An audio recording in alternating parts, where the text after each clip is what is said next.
होगी चर्चा। गांधी जयंती पर बीजेपी ने चला सत्य घटनाओं पर आधारित प्रस्तुत कार्यक्रम के लिए नाट्य रूपांतरण और प्रासंगिक दृश्यों का सहारा लिया गया है। दर्शक ये ध्यान रखें।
बीस नवंबर 1995 गुजरात छोड़कर दिल्ली आ चुके नरेंद्र मोदी भारतीय जनता पार्टी के राष्ट्रीय सचिव बनाए गए। हरियाणा, चंडीगढ़, हिमाचल के बाद पंजाब और जम्मू कश्मीर का भी प्रभार मिला। मोदी की सियासी सूझबूझ ने कमाल दिखाया। हरियाणा और चंडीगढ़ में 1996 में बीजेपी बड़ी ताकत के तौर पर उभरी। 1998 में बीजेपी ने हिमाचल प्रदेश में सरकार बनाई, प्रेम कुमार धूमल की अगुवाई में। मोदी का कद राष्ट्रीय स्तर पर बढ़ता चला गया। 1998 में बीजेपी के संगठन महामंत्री बने। उस समय तो स्वयं होकर के बहुत छोटी छोटी चीजों पर भी वो ध्यान करने के लिए तत्पर रहते थे। उनके पास समय भी था। मुझे ध्यान है कि 1996 में मुझे अगर कंप्यूटर को सीखने की प्रेरणा देने वाले कोई व्यक्ति तो हैं तो नरेंद्र मोदी हैं। मई 1999 में पाकिस्तानी सेना की कारगिल में हुई घुसपैठ का भारत ने मुंहतोड़ जवाब देना शुरू कर दिया। हम शांति चाहते हैं, ये तो दुनिया ने देखा। अब दुनिया ये देखेगी कि हम शांति की रक्षा के लिए और अपनी शक्ति का भी प्रदर्शन कर सकते हैं। सेना का मनोबल बढ़ाने के लिए मोदी खुद कारगिल गए, घायल जवानों से अस्पताल में मुलाकात की। और एक घटना हम कभी नहीं भूल सकते, मोदी जी भी नहीं भूले होंगे। हम जवानों को जो सामान दे रहे थे वो रख रहे थे बेचारे, एक जवान ने हाथ ही नहीं किया। माइन ब्लास्ट में इस जवान के दोनों हाथ और दोनों पैर उड़ गए। मोदी जी ने उसके सिर पे हाथ रखा और प्यार से पूछा, बड़ा दर्द होता होगा। जवान ने कहा, सर कल शाम से नहीं हो रहा, सर कल शाम टाइगर हिल वापस ले लिया, मेरा दर्द खत्म हो गया। सबकी आंखों में आंसू थे उसकी वीरता को देखकर।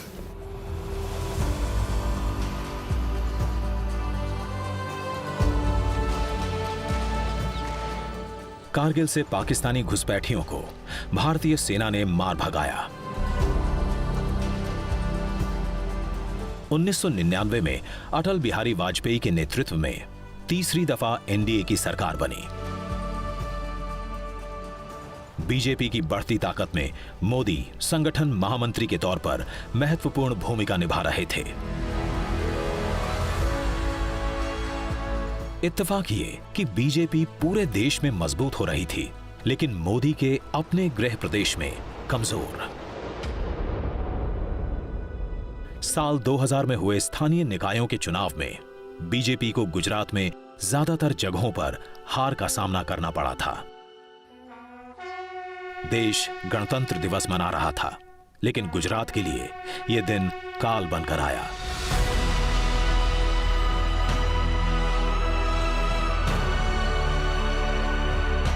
जबरदस्त भूकंप के कारण 10,000 से अधिक लोगों की जान गई।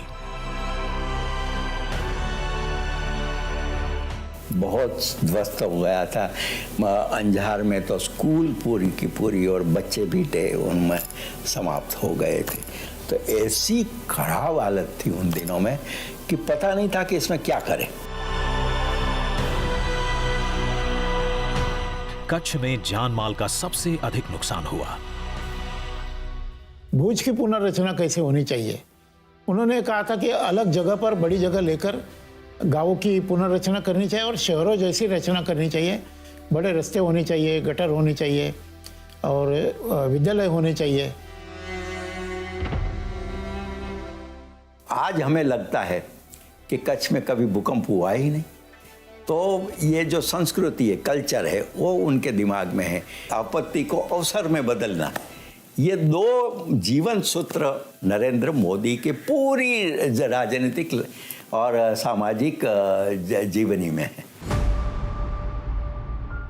भूकंप के इस कालखंड में राहत और बचाव कार्यों में राज्य सरकार की शिथिलता को लेकर गुजरात के मुख्यमंत्री केशुभाई पटेल पर गंभीर सवाल उठे। सितंबर महीने में साबरकांठा की लोकसभा सीट और साबरमती की विधानसभा सीट पर उपचुनाव हुए।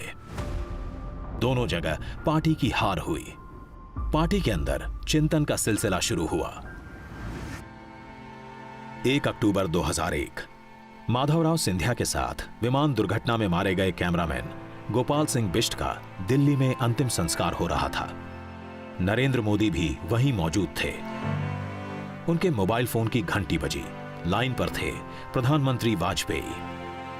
कहा, शाम में मिलने के लिए आओ। मोदी वाजपेयी से मिलने गए। गुजरात वापस लौटने का फरमान मिला मुख्यमंत्री के तौर पर।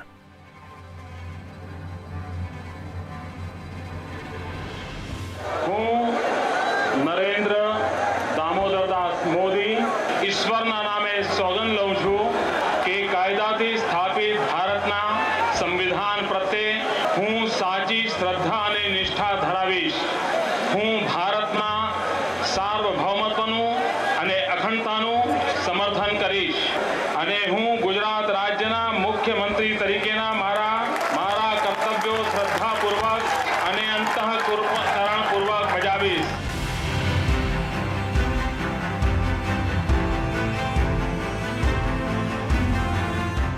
मुख्यमंत्री पद संभालते ही नरेंद्र मोदी अपनी मां हीराबा के पैर छूने गए। मां ने आशीर्वाद के साथ सीख भी दी, बेटा कोई घूस दे तो लेना मत।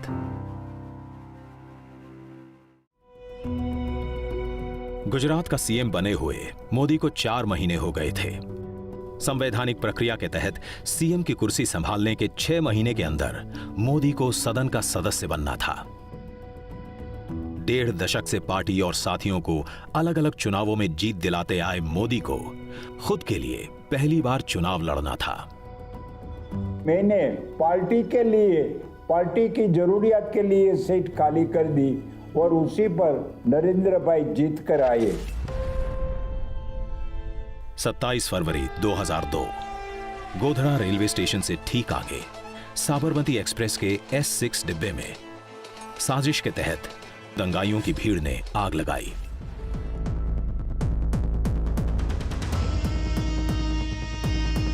निशाने पर थे वो कार सेवक जो अयोध्या से लौट रहे थे। आगजनी में 59 लोगों की मौत हुई। अगले ही दिन गुजरात के ज्यादातर हिस्सों में दंगे भड़क उठे। उन्होंने बाकी जो राज्य थे इंक्लूडिंग कांग्रेस के राज्य, उनसे मदद मांगी कि मुझे पुलिस चाहिए। वो पुलिस की मदद मिली नहीं उनको। आर्मी की मदद मांगी उन्हें, आर्मी आ गई दूसरे दिन। जो ये पूरा प्रचार था कि भाई उन्होंने दंगों को भड़काया, वो बिल्कुल दुष्प्रचार था।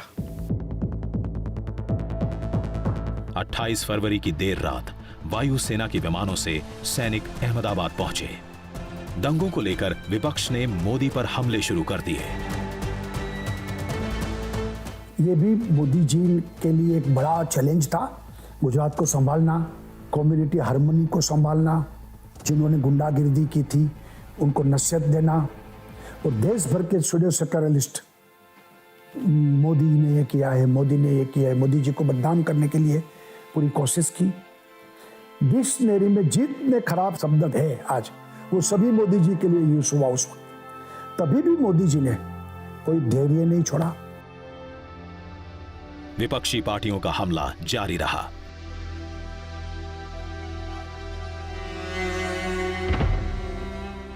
मोदी ने जनता की अदालत में जाने का फैसला किया। जुलाई 2002 में गुजरात विधानसभा को भंग करने की सिफारिश की। 10 साल बाद मोदी एक बार फिर से रथ पर सवार हुए। गुजरात के गौरव को स्थापित करने के लिए नाम दिया गौरव यात्रा का। ये भी राजनीति में मोदी जी ने प्रस्तापित किया है कि पूरा हिसाब देना, अपने जो हमको वोट दिया, हमने क्या किया है, उसका हिसाब देने के लिए वो जाते थे। और गुजरात स्पिरिट, गुजरातियों का स्पिरिट्स, उनको बढ़ावा मिले, उस वक्त गुजरात का आत्मगौरव बढ़े, तो गौरव यात्रा उस वक्त इस मुद्दे पर उन्होंने पूरे गुजरात में घुमाई थी। यात्रा को अपार जन समर्थन मिला। पार्टी को गुजरात विधानसभा की 182 में से 127 सीटें हासिल हुईं। मोदी का दूसरा शपथ ग्रहण। હું ભારતના સાર્વભૌમત્વનું અને અખંડતાનું સમર્થન કરીશ।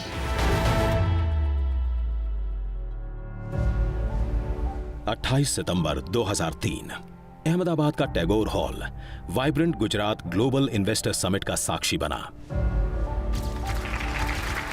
Here was a concerted attempt. Gujarat में निवेश आकर्षित करने के लिए एक ठोस प्रयास किया गया था। आप निवेश के बिना विकास नहीं कर सकते, और वाइब्रेंट गुजरात ने कई वर्षों तक उस एक घटना के रूप में सेवा की जिसने सभी को इस तथ्य पर केंद्रित किया कि हमें गुजरात में निवेश प्राप्त करने की आवश्यकता है। देश विदेश के बड़े उद्योगपति शामिल हुए। बड़े पैमाने पर निवेश के प्रस्ताव आए। मोदी के शासन की जमकर तारीफ हुई। 2003 से शुरू हुआ ये सिलसिला हर 2 साल पर vibrant Gujarat global investor summit के तौर पर जारी रहा। पहले से ज्यादा भव्य, ज्यादा नामचीन उद्योगपतियों, देशों और कंपनियों के प्रतिनिधित्व के साथ। In course of time, I think the Chief Minister will find that he will not have to attract people to Gujarat. The question will be, you're stupid if you're not here. देशी विदेशी निवेश गुजरात में लगातार बढ़ता रहा। इस बीच मोदी एक और मिशन पर लगे। गुजरात के चौतरफा विकास की कोशिश, नागरिकों का जीवन स्तर बेहतर करने की कोशिश। यही कोशिश गुजरात मॉडल के तौर पर जानी गई। देश विदेश हर जगह उनका जो था वो स्किल एंड स्केल, ये एक महत्वपूर्ण उनका सूत्र बना रहा। स्किल डेवलप करना है, वोकेशनल जो चांसेस है, वोकेशनल कोर्सेज है, उसको डेवलप करना चाहिए, और लोगों को एम्प्लॉयमेंट कैसे मिले इसकी और उन्होंने ध्यान दिया। शाला प्रवेशोत्सव, पहले शौचालय फिर देवालय, सभी घरों में 24 घंटे बिजली देने वाली ज्योतिग्राम योजना।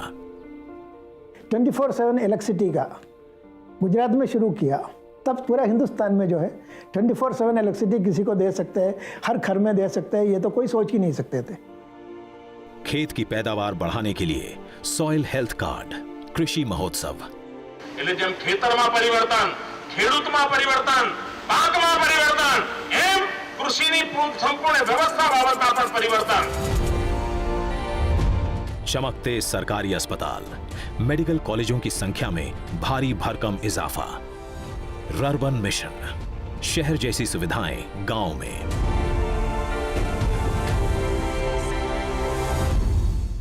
तो नरेंद्र भाई ने कहा, देश को दिशा दिखानी है, गुजरात को ही दिखानी पड़ेगी।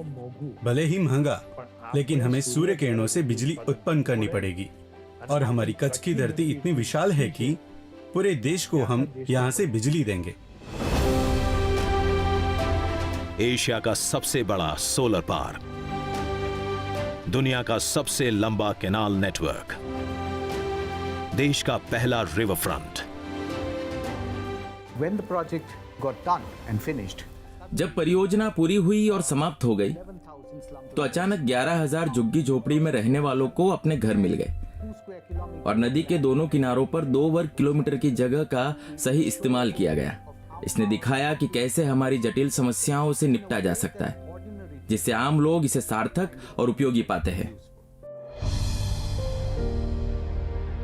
विश्व की सबसे ऊंची प्रतिमा स्टैच्यू ऑफ यूनिटी, लाखों चेक डैम बनवाकर भूगर्भ जल स्तर को ऊंचा उठाना, सौराष्ट्र और कच्छ के सूखे इलाकों में नर्मदा का पानी पहुंचाना।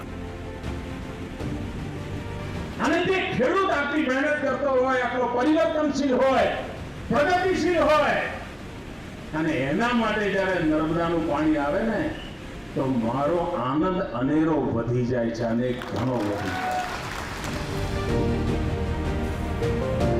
पुलिस बेड़े का आधुनिकीकरण, पंचायतों तक इंटरनेट का जाल, जन शिकायतों के निवारण के लिए स्वागत ऑनलाइन का हैंडल, इन सब से मिलकर बना मोदी का गुजरात मॉडल। विकास की एक नई दिशा आ तो हजू शुरुआत, मंजिल घड़ी लांबी। वोट बैंक की जगह विकास की राजनीति पर आगे बढ़ चुके थे नरेंद्र मोदी, लेकिन जल्दी ही उनकी राह में कुछ और बड़ी अड़चनें आने वाली थी।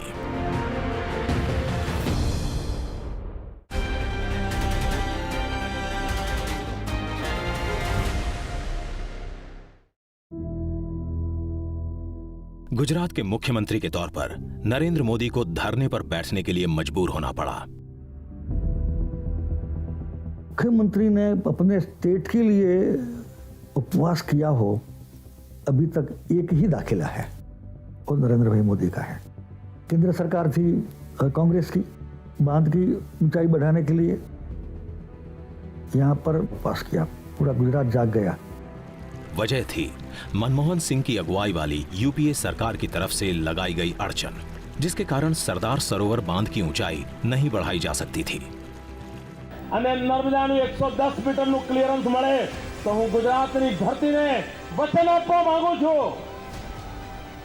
જે દિવસે બાંધકામ શરૂ થાય એના 150મા દિવસે ગુજરાતમાં વીજળીનો પણ ધોધ વહેતો થઈ જાય, આજથી અમે તૈયારી કરી।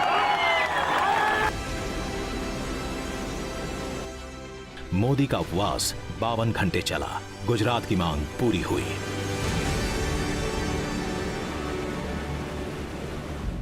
सबका साथ सबका विकास का नारा लेकर आगे बढ़ रहे थे नरेंद्र मोदी।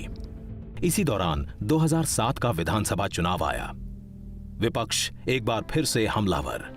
गुजरात की सरकार चलाने वाले झूठे, बेईमानी, डर और मौत के सौदागर हैं। लेकिन जनता का भरोसा मोदी पर।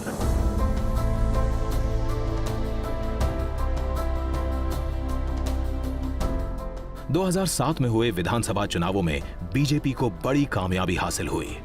मोदी का सिक्का और जमा, अजीत की छाप मजबूत हुई। 3 अक्टूबर 2008 ममता बनर्जी के हिंसक विरोध के कारण पश्चिम बंगाल के सिंगूर से अपनी ड्रीम कार नैनो का प्लांट बंद करने का ऐलान रतन टाटा को करना पड़ा। टाटा परेशान थे, कहां जाएं, किस जगह नैनो का प्लांट लगाएं। उसी समय उनके मोबाइल पर एक छोटा सा एसएमएस आया, सुस्वागतम। संदेश भेजने वाले थे नरेंद्र मोदी। रतन टाटा ने क्षण भर की देरी नहीं की और मन बना लिया गुजरात में टाटा नैनो का प्लांट लगाने का। We've been through a rather sad experience from a small quarter of the residents of West Bengal, despite the state government's efforts, and so quickly and so efficiently and so with so much enthusiasm, we now have a new home.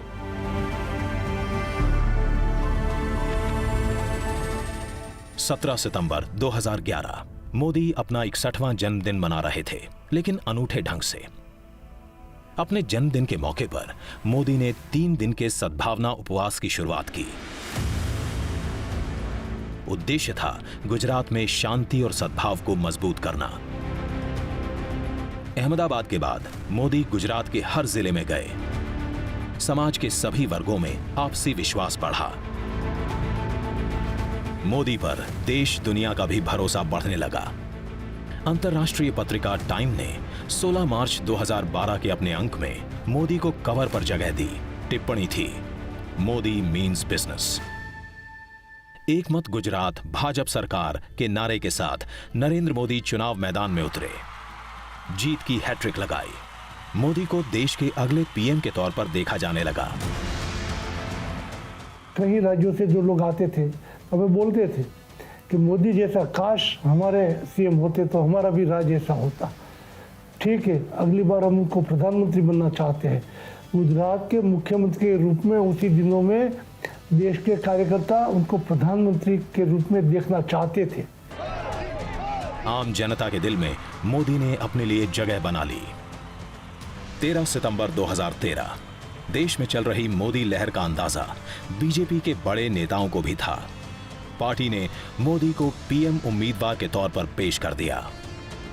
संसदीय दल ने यह फैसला किया है कि श्री नरेंद्र मोदी को आगामी लोकसभा चुनाव के लिए प्राइम मिनिस्ट्रियल कैंडिडेट के रूप में प्रोजेक्ट किया जाए।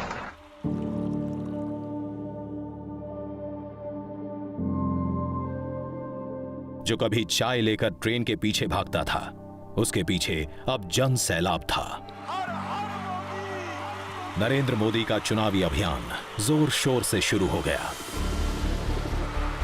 कहीं चाय पर चर्चा, कहीं रोड शो, कहीं पर जनसभा, तो कभी 3D रैली, अलग अलग भाषा, वेशभूषा।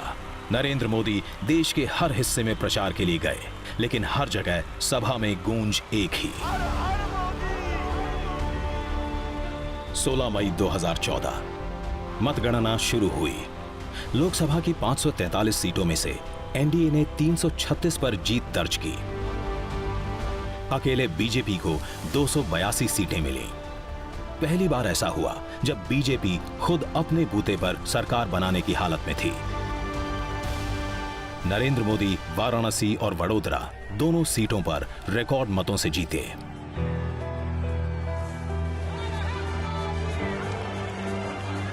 बीस मई 2014 संसद भवन पहुंचे मोदी अचानक इसके मुख्य द्वार पर लेट गए। प्रणाम किया संसद भवन को। आखिर प्रजातंत्र की खासियत ही थी।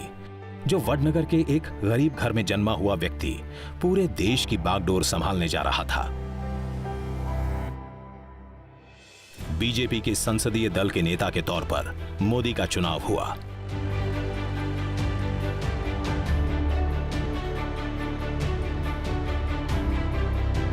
मोदी ने 21 मई को गुजरात के मुख्यमंत्री पद से इस्तीफा दिया। 22 मई को आनंदीबेन पटेल राज्य की नई सीएम बनी। उसी शाम अहमदाबाद एयरपोर्ट से मोदी दिल्ली के लिए रवाना हो रहे थे। भावनाओं का ज्वार उठा, आंखें नम हुईं, जुबान से निकले दो शब्द, आवजो, आवजो गुजरात।